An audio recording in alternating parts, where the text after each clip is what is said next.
بعد سفیان، اب ان کے بعد اسی مدرسے کے طالب علم ہیں محمد سفیان، یہ اولاد کی تربیت کے عنوان پر گفتگو کریں گے۔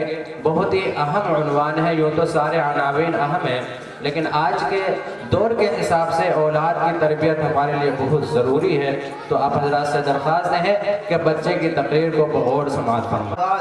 قال النبي صلى الله عليه وسلم ما نحل والد ولده افضل من ادب حسن۔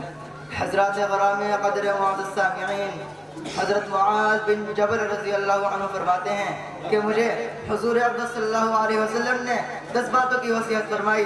نمبر 1، اللہ کے ساتھ کسی کو شریک نہ کرنا، اگرچہ تجھے قتل کر دیا جائے یا جلا دیا جائے۔ نمبر 2، ماں باپ کی نافرمانی نہ کرنا، چاہے وہ تجھے اس کا حکم دے کہ بیوی کو چھوڑ دے یا سارا مال خرچ کر دے۔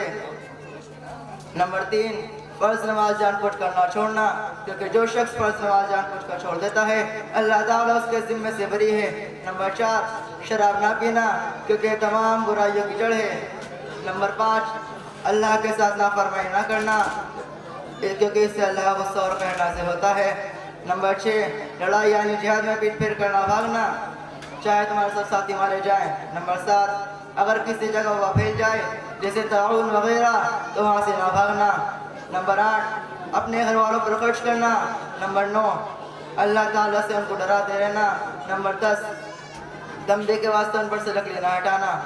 حضرات، اس حدیث میں لکڑی نہ ہٹانے کا مطلب یہ ہے کہ ماں باپ اپنی اولاد سے بے فکر نہ رہیں، بلکہ ان کو ہمیشہ نیکی اور بھلائی کی تلقین کرتے رہیں، اور ضرورت پڑے تو لکڑی کا استعمال بھی کریں، یعنی مناسب انداز میں ان کی مار پٹائی بھی کریں۔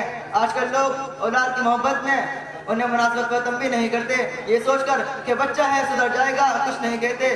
پھر جب یہی بچہ ان غلط عادتوں میں پکا ہو جاتا ہے تو ماں باپ روتے پھرتے ہیں، تعویذ اور باباؤں کے چکر میں اپنا وقت خراب کرتے ہیں۔ حالانکہ اگر اسے بچپن ہی سے اچھے اداب و سلیقے سکھاتے، تنبیہ کرتے رہتے تو آج دن دیکھنا نہ پڑتا۔